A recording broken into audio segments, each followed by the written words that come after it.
I think note कर लिया होगा। No sir. ओके, चलिए आगे चलते हैं। नेक्स्ट अपन नेक्स्ट पोस्टुलेट की बात करते हैं डाल्टन में।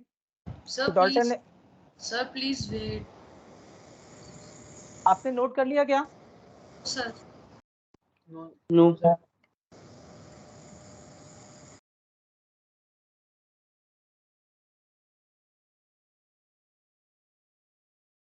आई थिंक अब सब लोगों का नोट हो गया होगा।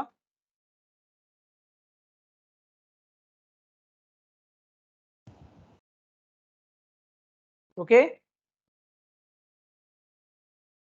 चलिए आगे चलते हैं। अब नेक्स्ट हम बात करते हैं नेक्स्ट पोस्टुलेट की, दैट इज थर्ड पोस्टुलेट कि एटम ऑफ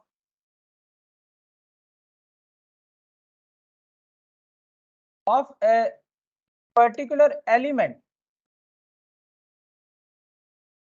किसी एक पर्टिकुलर एलिमेंट में जो एटम होते हैं are of same type, are of same type. अब सेम टाइप को हम आइडेंटिकल भी बोल सकते हैं, आइडेंटिकल भी बोल सकते हैं कि एटम जो होते हैं किसी एक पर्टिकुलर एलिमेंट में एक ही तरह के होते हैं, आइडेंटिकल होते हैं, ये उसने कहा था।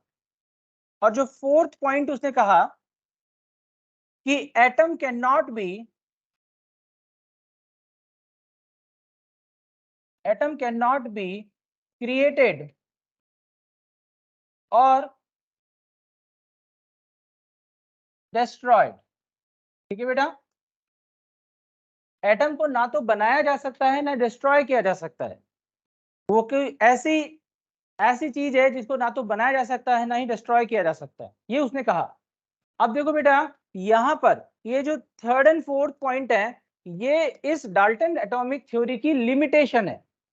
आप एक चीज समझना, कोई भी साइंटिस्ट जब कोई काम करता है तो हम उसके जो पॉस्टुलेट्स होते हैं, पॉस्टुलेट्स का मतलब क्या होता है, वो जो अज्यूम करके या एक्सपेरिमेंट करके जो रिजल्ट दुनिया के सामने रखता है उसको हम उसके पॉस्टुलेट्स कहते हैं।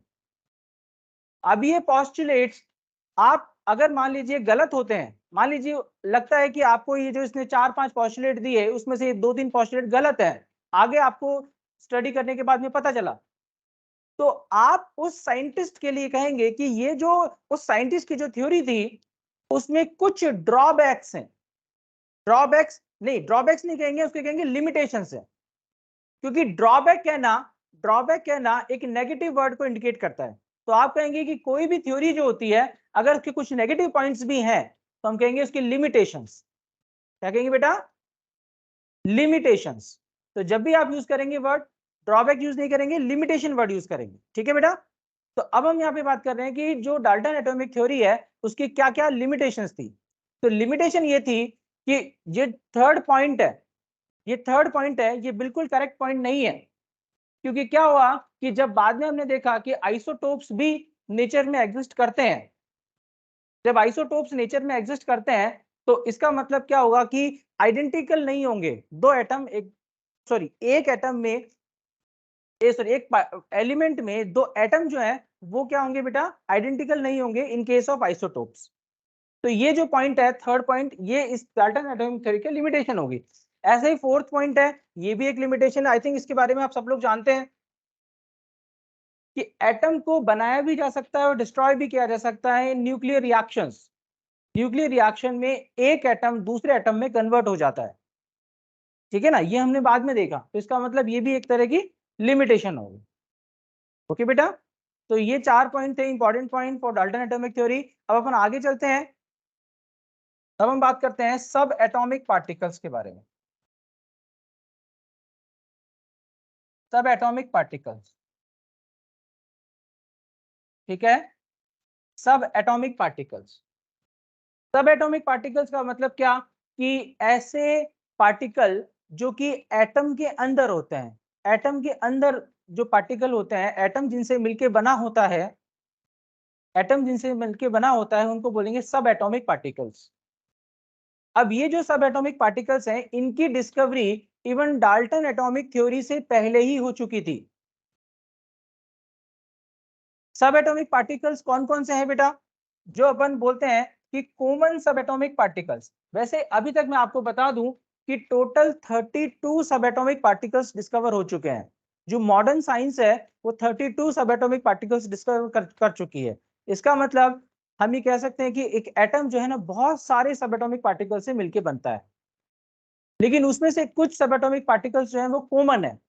कॉमन इन द सेंस कि जैसे इलेक्ट्रॉन, प्रोटॉन और न्यूट्रॉन। तो ये जो है, ये तीनों जो सब एटॉमिक पार्टिकल है, ये कॉमन सब एटॉमिक पार्टिकल्स हैं। क्या बोलेंगे इनको? Common sub atomic particles. इसके अलावा बहुत सारे सब एटॉमिक पार्टिकल्स भी होते हैं जिनके नाम शायद आपने सुने हो, जैसे मेसॉन्स होते हैं, पॉजिट्रॉन होते हैं, न्यूट्रिनो होते हैं, एंटी न्यूट्रिनो होते हैं, एंटी न्यूट्रिनो होते हैं, एंड फर्दर बहुत सारे होते हैं। जैसे मैंने कहा 32 होते हैं, अभी तक तो 32 और भी डिस्कवर हो जाएंगे। तो ये है आपके कॉमन सब एटॉमिक पार्टिकल और ये अनकॉमन सब एटॉमिक पार्टिकल्स। अब इन सारे कॉमन सब एटॉमिक पार्टिकल्स में आप ये चीज नोटिस करना कि ये जो इलेक्ट्रॉन होता है, इलेक्ट्रॉन को हम कहते हैं कि most common sub atomic particle. हालांकि ये कोई एग्जाम में पूछने वाला पॉइंट नहीं है कि बताइए कॉमन कौन से हैं, अनकॉमन कौन से हैं। ये हम हमें अंडरस्टैंडिंग को डेवलप करने की कोशिश कर रहे हैं। एक एटम की स्ट्रक्चर क्या है, एटम किन किन पार्टिकल से मिलकर बना है, उनको हम स्टडी जब हम करते हैं तो हमें हर एक चीज के बारे में पता होना चाहिए। तो हम बात कर रहे हैं यहाँ पर इलेक्ट्रॉन के बारे में। तो इलेक्ट्रॉन को कहा जाएगा most common sub atomic particle, क्योंकि मोस्ट कॉमन का मतलब है कि इलेक्ट्रॉन अगर नहीं होगा, इलेक्ट्रॉन नहीं होगा तो एटम भी नहीं बनेगा, ऐसा साइंटिस्ट का मानना है। ऐसा साइंटिस्ट का मानना है कि इलेक्ट्रॉन नहीं होगा तो वो एटम कहलाएगा ही नहीं, एटम होगा ही नहीं वो। बात समझ में आ रही है आपको? ठीक है ना। और ये जो है प्रोटॉन और न्यूट्रॉन, ये इतने इंपॉर्टेंट नहीं है अकॉर्डिंग टू साइंटिस्ट। सबसे इंपॉर्टेंट कौन है? इलेक्ट्रॉन। अगर आपने नोटिस किया होगा तो किसी केमिकल रिएक्शन में क्या होता है बेटा? इलेक्ट्रॉन ट्रांसफर होते हैं, इलेक्ट्रॉन ट्रांसफर होते हैं बेटा। तो electron is the most common sub atomic particles. ठीक है बेटा।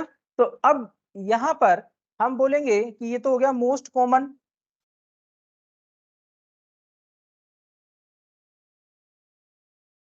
Most common sub atomic particle.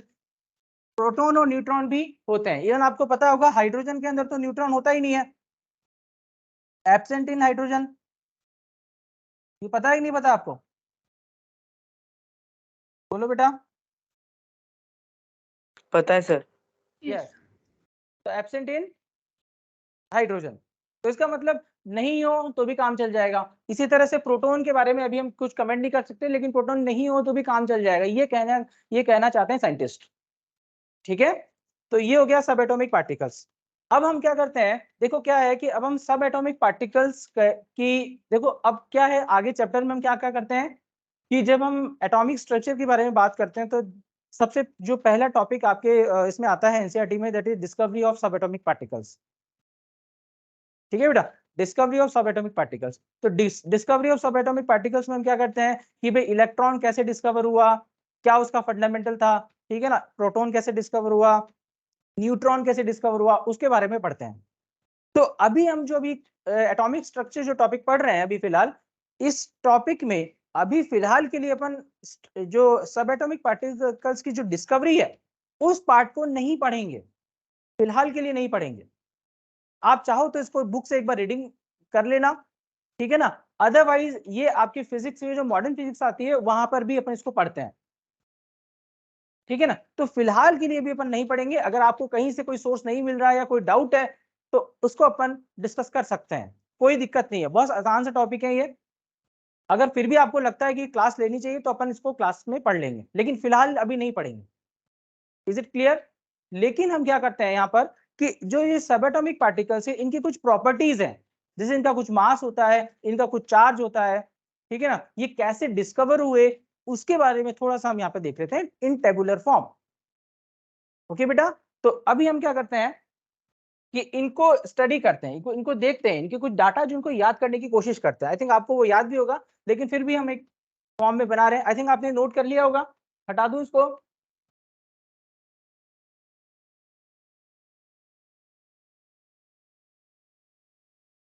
Yes, sir. Okay बेटा, Yes, sir. आगे चलते हैं। तो अब अपन क्या करते हैं कि जैसे इलेक्ट्रॉन, प्रोटॉन और न्यूट्रॉन के बारे में बात करते हैं। जैसे क्या कि इनका मास क्या होता है। कई बार क्या होता है कि हम कुछ ज्यादा ही ओवर कॉन्फिडेंस में आकर ना ये पॉइंट गलत कर देते हैं, यानी इसका मास गलत पुट कर देते हैं, यूनिटी गलत पुट कर देते हैं, ठीक है ना। तो वो उसको क्रॉस चेक करने के लिए हमारे नोट्स में एक टेबल होनी चाहिए कि हम जो कर रहे हैं वो सही कर रहे हैं या नहीं कर रहे, ठीक है। तो मास के बाद में हम बात करते हैं चार्ज के बारे में, ठीक है ना, कि इनका मास क्या होता है, इनका चार्ज क्या होता है, और तीसरा basis of discovery, basis of discovery. ये 3 पॉइंट्स हो गए।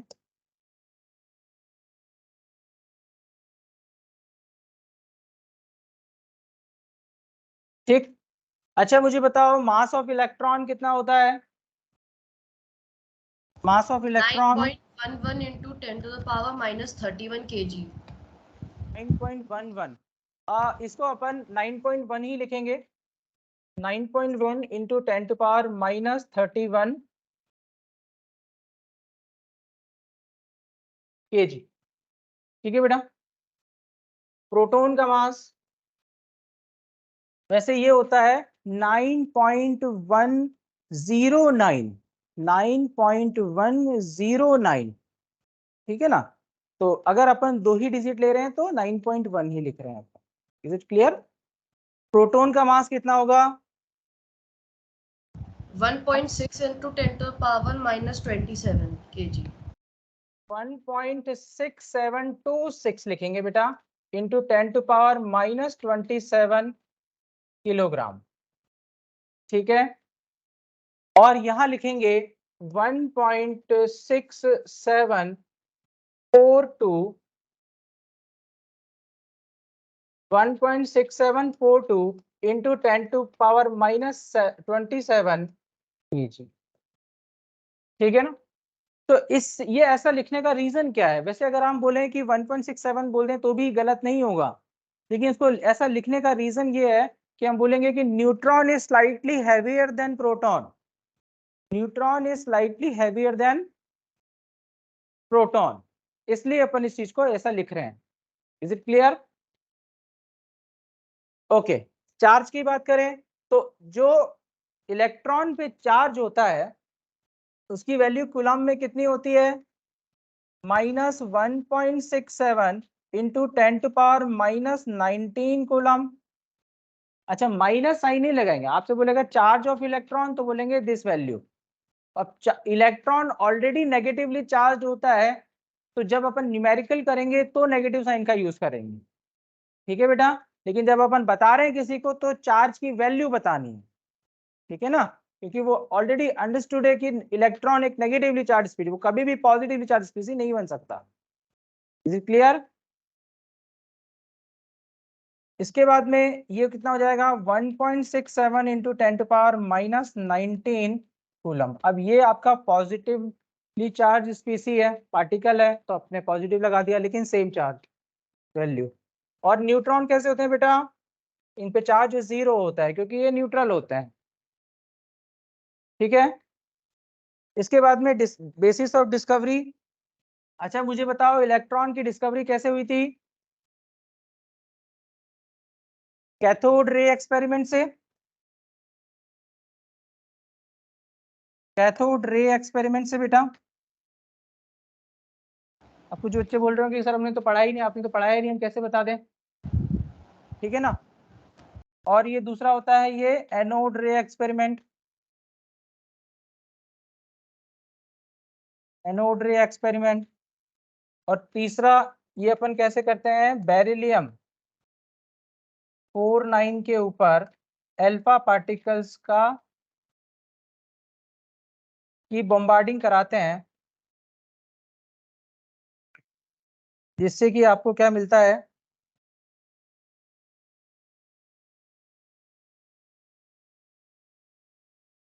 न्यूट्रॉन मिलता है।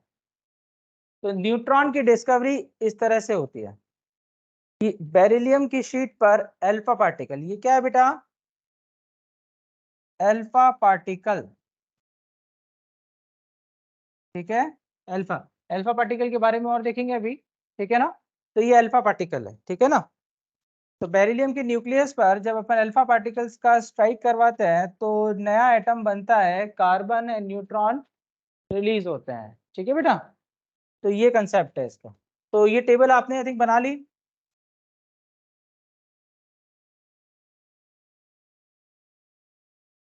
Yes sir. ओके, आगे चलते हैं। अल्फा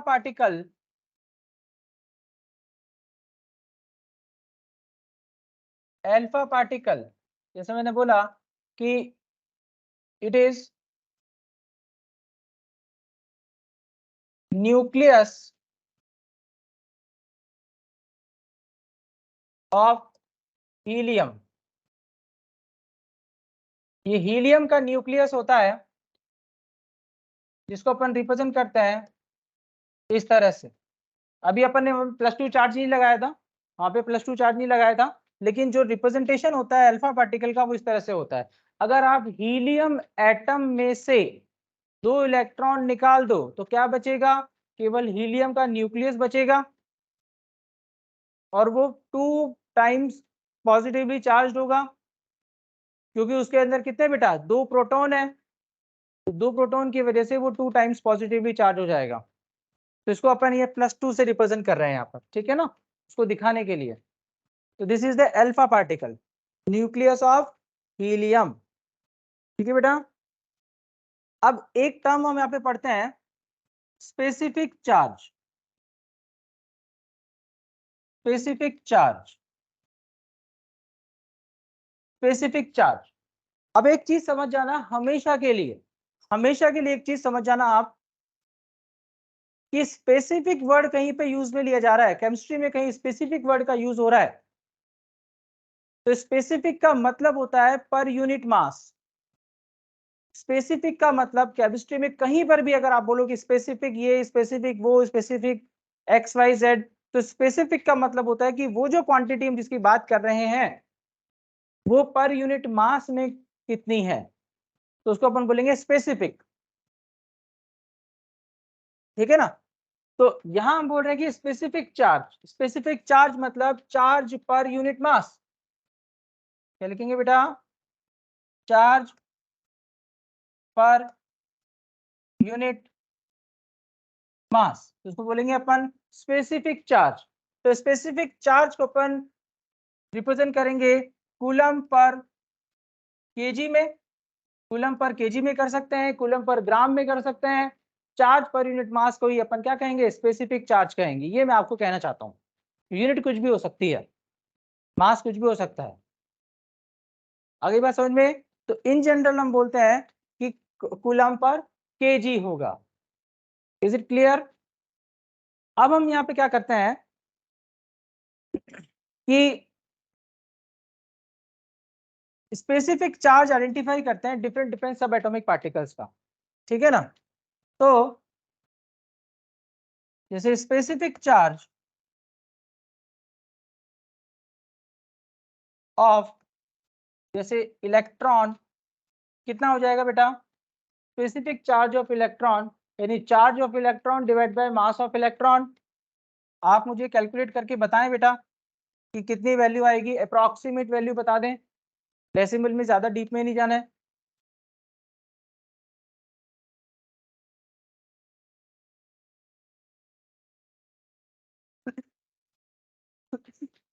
क्या मैं बोल सकता हूं, आप मुझे कैलकुलेट करके बताएं फटाफट से।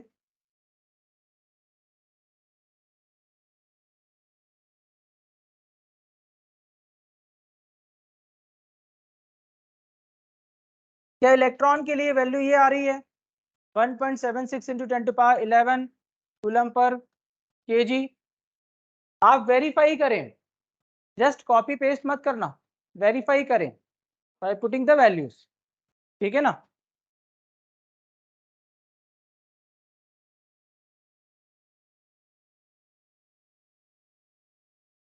कुछ आया बेटा किसी का? यस सर, आ गया सर। हाँ सर, यही है। यही आ रहा है, वेरी गुड वेरी गुड। तो अब आपको specific charge of electron, specific charge of electron मैं तो आपको सजेस्ट करूंगा कि आपको याद रखना है, ठीक है ना। अभी कोई एग्जाम में ऐसा क्वेश्चन नहीं आया है कि आपसे इसका ऑर्डर पूछ ले, जैसे बोलेगा कि specific charge of electron is 1.76 into 10⁻x coulomb per KG या 10⁻y coulomb per gram.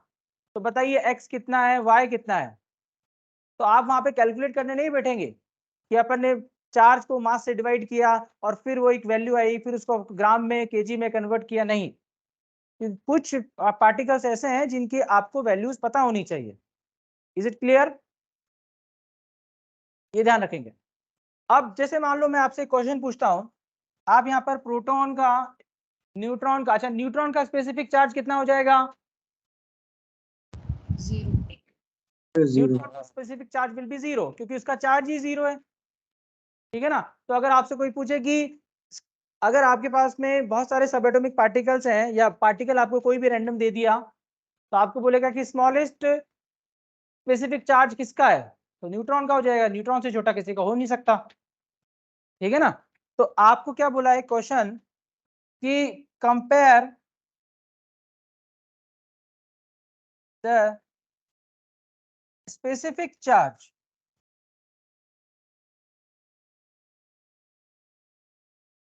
Compare the specific charge of, जैसे आपको बोला कि electron, proton, alpha particle.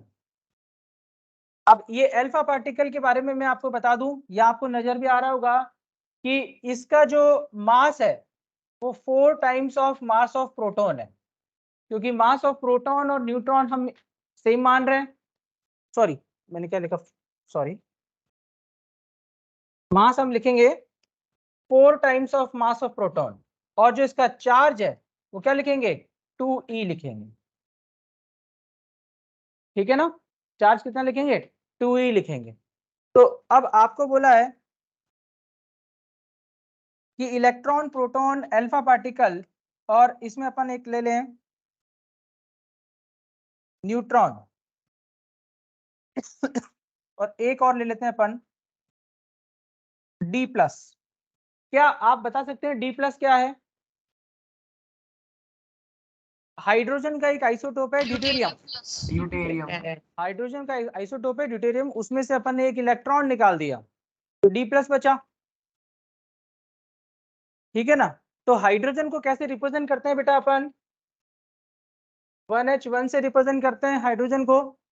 Deuterium को कैसे रिप्रेजेंट करते हैं बेटा, 1D2 से रिप्रेजेंट करते हैं। और ट्राइटियम को कैसे रिप्रेजेंट करते हैं, क्या इस तरह से रिप्रेजेंट करते हैं बेटा,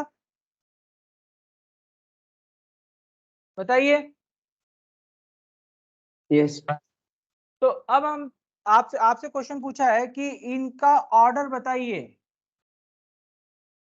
स्पेसिफिक चार्ज का, ठीक है। तो कैसे कैलकुलेट करेंगे बेटा? अच्छा, एक और चीज कि जो मास ऑफ इलेक्ट्रॉन होता है वो 1840 टाइम्स होता, सॉरी, मास ऑफ प्रोटॉन जो होता है 1840 टाइम्स होता है मास ऑफ इलेक्ट्रॉन।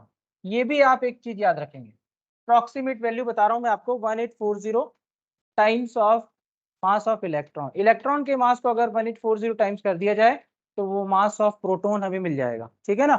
तो ये रिलेशन आप याद रखेंगे। तो अब उस हिसाब से बताइए कि इनका ऑर्डर क्या होगा।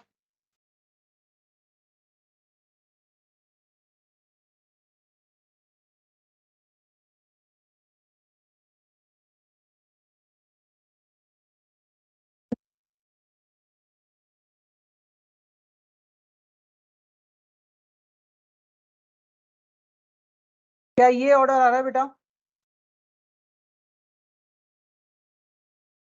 चेक करके बताओ।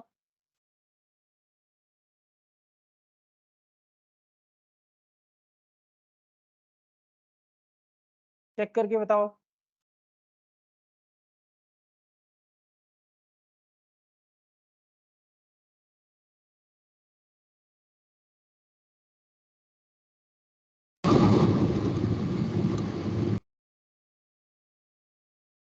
क्या ये वैल्यू आ रही है? क्या ये रिलेशन आ रहा है? Yes sir, yes sir. सब लोग चेक करें बेटा, ऐसा नहीं कि एक जने ने कह दिया और सबने मान लिया। यही प्रॉब्लम है, यही प्रॉब्लम है। ठीक है, तो मैंने आपको सारे रिलेशन बता दिए, सबका यूज करो और ये रिलेशन को जस्टिफाई करो कि क्या ये सही है या गलत है। ठीक है, इसमें अगर मैं आपको एक और क्वेश्चन है, अगर इसमें टी प्लस ऐड कर दूं, इसमें टी प्लस भी लिख दूं, तो टी प्लस की पोजीशन क्या होगी वो भी आप बता सकते हो। तो स्पेसिफिक चार्ज का जो रिलेशन है वो आप कैसे निकालेंगे? चार्ज पर यूनिट मास से। तो आपको सबके चार्ज पता है, सबका मास पता है, ठीक है ना। आपको मैंने हीलियम या अल्फा पार्टिकल है उसके लिए भी बता दिया, ड्यूटेरियम क्या होता है उसके लिए भी बता दिया, ठीक है ना, ट्राइटियम उसके लिए बता दिया, और सबके बारे में आपको पता है। बात समझ में आ रही है आपको?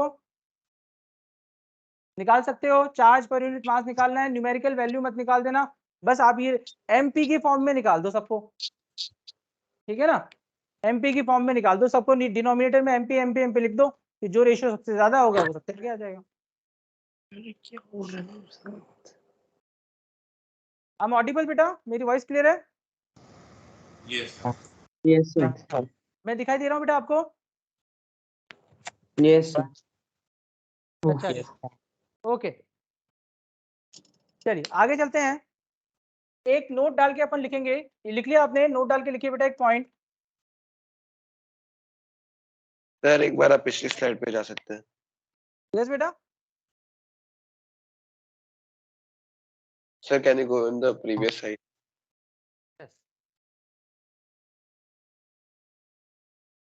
ये आपका होमवर्क है, टी प्लस की पोजीशन क्या होगी आप बता सकते हो, ठीक है। कुछ भी पूछ ले आपसे, कुछ भी बता दो आपको, सारी चीज बताना है एमपी की टर्म्स में, सारी चीज बताना एमपी की टर्म्स में, ठीक है ना। जैसे आप लिखोगे charge of electron divided by mass of electron, तो mass of electron in terms of mass of proton, ऐसे कर देना। ये तो मास ऑफ प्रोटॉन है ही, डी प्लस को भी मास ऑफ प्रोटॉन में कितना हो जाएगा? 2 mp, ठीक है। और अल्फा पार्टिकल 4 mp, ठीक है ना। न्यूट्रॉन mp, ठीक है ना। तो ये डिनोमिनेटर में आपको mp mp mp mp करना है सब में, और न्यूमरेटर आपका चेंज होता जाएगा अलग अलग, ठीक है। मुझे बताने की जरूरत है क्या इस क्वेश्चन को? No sir. नहीं सर। ओके, आगे चलते हैं। एक नोट लिखेंगे अपन,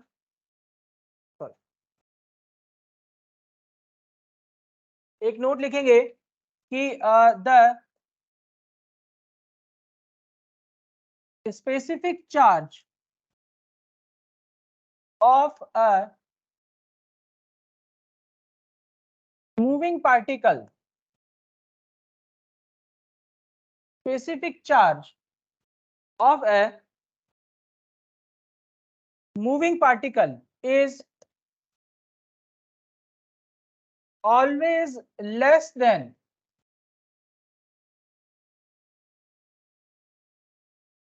particle at rest। अगर कोई पार्टिकल रेस्ट पर होता है, उसको कंपेयर करें एक उसी पार्टिकल की मूविंग पोजीशन से, तो मूविंग पोजीशन में जो स्पेसिफिक चार्ज होता है, चार्ज पर यूनिट मास होता है, वो हमेशा कम होता है in comparison to particle at rest, ठीक है बेटा। ऐसा क्यों होता है? ऐसा क्यों होता है बेटा? इसका रीजन आप बता सकते हो?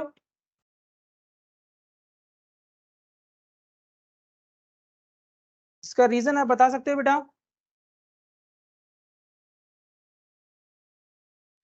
सर जब डेफिनेट, पार्टिकल मूव होता है तब उसका चार्ज कम होता है। तो चार्ज कम हो जाता है। तो चार्ज कैसे कम हो जाता है, मतलब ये कहाँ पढ़ लिया आपने? या ट्राई अभी कर रहा अभी था। हाँ, sir I was trying. Trying तो बेटा, अच्छा आपने सोचा कि शायद ये सही हो जाएगा, शायद, क्योंकि दो ही तो फैक्टर हैं, या तो भाई अगर स्पेसिफिक चार्ज कम हो गया तो चार्ज कम हो जाएगा, या फिर मास ज्यादा हो जाएगा। मास ज्यादा होने से भी तो स्पेसिफिक चार्ज कम हो जाएगा। ये दो ही तो सर चीजें हैं, यस सर। ठीक है ना। तो अब यहाँ पर एक चीज समझने वाली बात यह है बेटा, कि यहाँ पर क्या होता है कि जब भी कोई पार्टिकल मूव करता है, जब भी कोई पार्टिकल मूव करता है तो उसका जो मूविंग मास होता है, उसका उसके रेस्ट मास के साथ में एक रिलेशन होता है। यानी मैं कहूं कि कोई भी पार्टिकल, जो छोटे पार्टिकल की बात कर रहे हैं, आप ये मत समझना कि हर एक चीज में सर ये एप्लीकेबल है, क्योंकि हम आगे जाके पढ़ेंगे कि कहीं जाके एक लिमिटेशन आ जाती है। तो मैं आपसे कह रहा हूं कि कोई भी छोटा पार्टिकल जब मूव करता है तो उसका जो मास होता है ना, वो उसकी वेलोसिटी पर भी डिपेंड करता है। क्या कहा मैंने? कि एक जो पार्टिकल मूव करता है, उसका जो मास होता है वो उसके वेलोसिटी पर भी डिपेंड करता है, कि वो किस वेलोसिटी से मूव कर रहा है, ठीक है ना। अब वो डिपेंडेंस या रिलेशन क्या है वो अपन एक बार देखते हैं। तो यहां पर बोलते हैं कि मास ऑफ मूविंग पार्टिकल,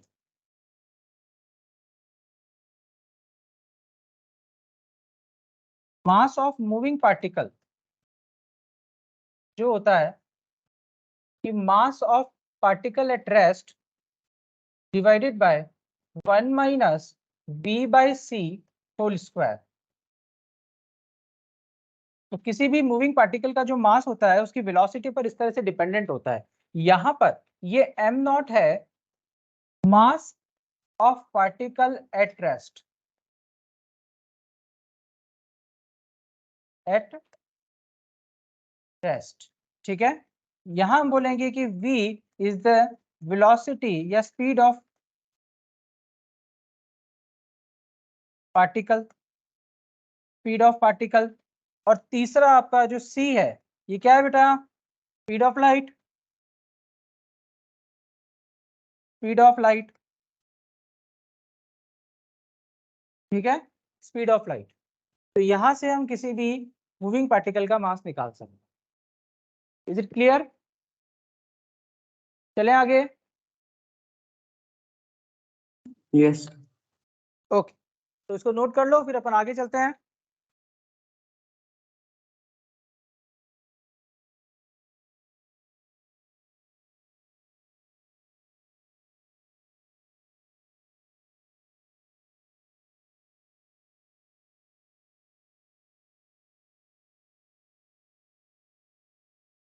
चले बेटा।